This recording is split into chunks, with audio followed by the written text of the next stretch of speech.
नमस्कार। उत्तराखंड में पहाड़ी बनाम मैदानी की लड़ाई मुख्य रूप से राजनीतिक, सामाजिक और आर्थिक संतुलन के कारण उभरी है। यह विवाद पहाड़ी, गढ़वाल कुमाऊं और मैदानी तराई भाबर क्षेत्रों के बीच संसाधनों, प्रतिनिधित्व और विकास के बंटवारे को लेकर है। इस चर्चा में आगे ले जाने से पहले मैं आपसे अनुरोध करूंगा कि यदि आपने अभी तक मेरे YouTube चैनल जोशी विचार को सब्सक्राइब नहीं किया है तो कृपया सब्सक्राइब कर अपने कमेंट दें। उत्तराखंड विधानसभा की 70 सीटों में मैदानी क्षेत्रों की 17 सीटें हैं और पहाड़ी क्षेत्रों की 53 सीटें हैं। विरोधाभास यह है कि पहाड़ों में जनसंख्या अधिक होने के बावजूद मैदानी क्षेत्रों को राजनीतिक महत्व ज्यादा मिलता है, क्योंकि यहाँ जनसंख्या घनत्व अधिक है। पहाड़ी क्षेत्रों के लोगों को लगता है कि मैदानी नेताओं का दबदबा होने से उनके मुद्दे जैसे पलायन, सड़कें, स्वास्थ्य, रोजगार अनसुने रह जाते हैं। प्रमुख कारण मैदानी और पहाड़ी क्षेत्रों में संसाधनों का असमान वितरण भी है। मैदानी क्षेत्रों, विशेषकर हरिद्वार, उधम सिंह नगर में उद्योग, सड़कें और नौकरियों की बेहतर सुविधाएं हैं। उसके बावजूद उन्हें एस्पिरेशनल डिस्ट्रिक्ट घोषित कर लाभान्वित किया गया है और देहरादून को राजधानी का स्टेटस, जबकि पहाड़ों में बुनियादी ढांचा कमजोर है। राज्य की अधिकांश बजट की राशि मैदानी क्षेत्रों पर खर्च होती है। इस वीडियो के माध्यम से मैं आपको दिखाना चाहता हूं कि आज के समय भी पर्वतीय इलाकों में लोगों को अपने गांव जाने के लिए कितनी परेशानी का सामना करना पड़ता है। यही नहीं, कुछ गांव तो ऐसे हैं जिनमें आजादी से अभी तक भी कोई योजना का लाभ नहीं मिला है। इनके बीच संस्कृति और पहचान का संघर्ष भी है।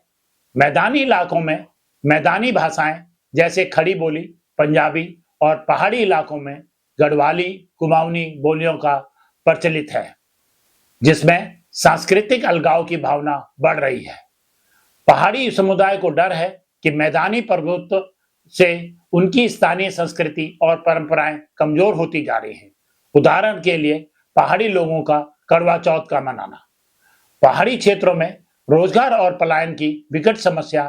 पहाड़ों में रोजगार के अवसर कम होने से युवा मैदानी शहरों या दूसरे राज्यों में पलायन कर रहे हैं।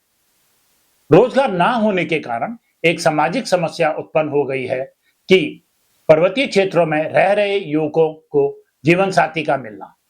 कुछ युवक तो गांव में रहकर शहरों के युवकों से ज्यादा कमा रहे हैं, पर उनको नकारों की श्रेणी में रख संसाधनों की कमी के कारण कोई युवती उनके साथ जीवन भर गांव में रहने के लिए तैयार नहीं है।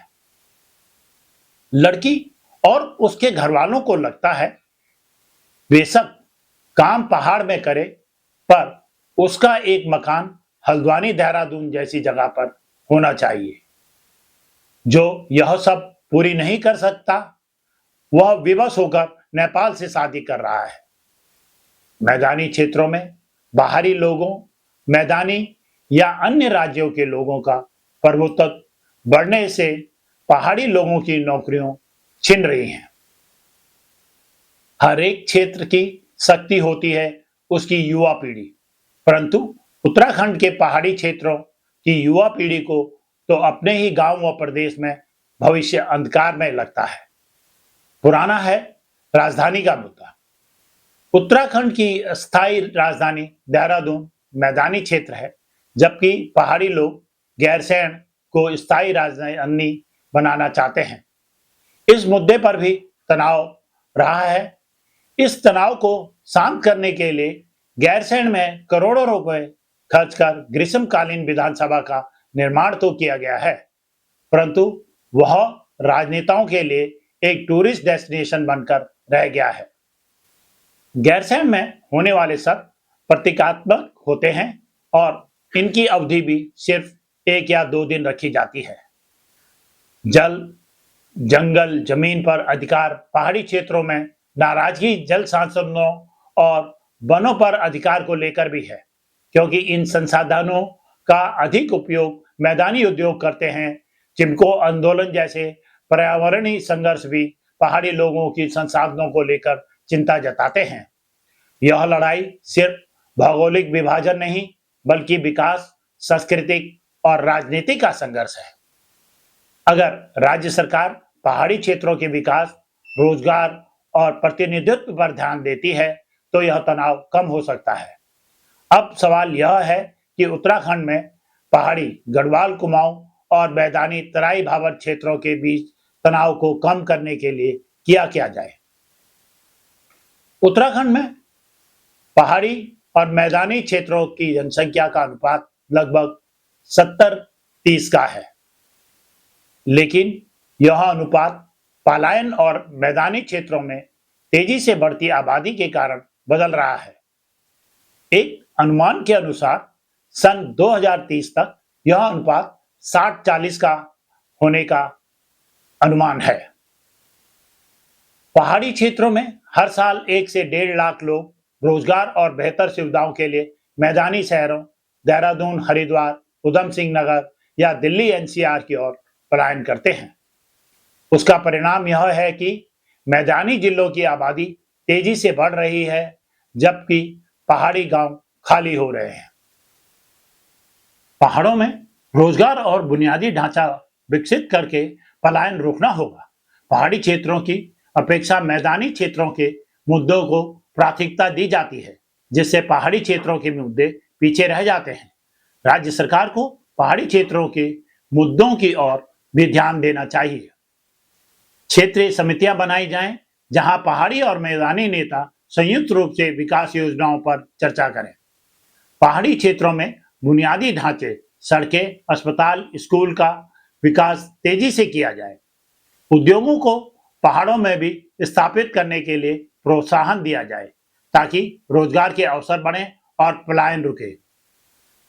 जल, जंगल और जमीन के अधिकार स्थानीय समुदायों को दिए जाए।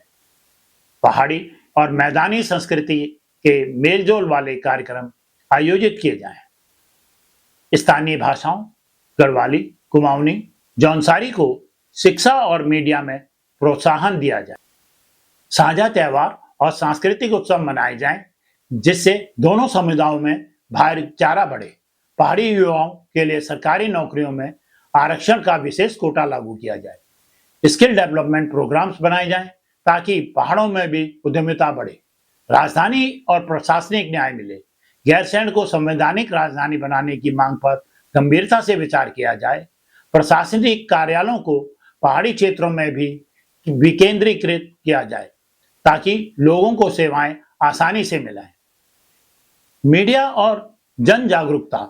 स्थानीय मीडिया द्वारा सकारात्मक खबरें प्रकाशित की जाए, जो पहाड़ मैदान के बीच सद्भाव बढ़ाएं। युवाओं को एकजुट करने वाले प्रोग्राम जैसे ट्रैकिंग, स्पोर्ट्स इवेंट्स आयोजित किए जाएं। पहाड़ी बनाम मैदानी क्षेत्रों के बीच तनाव का समाधान विकास, न्याय और सहयोग से ही संभव है।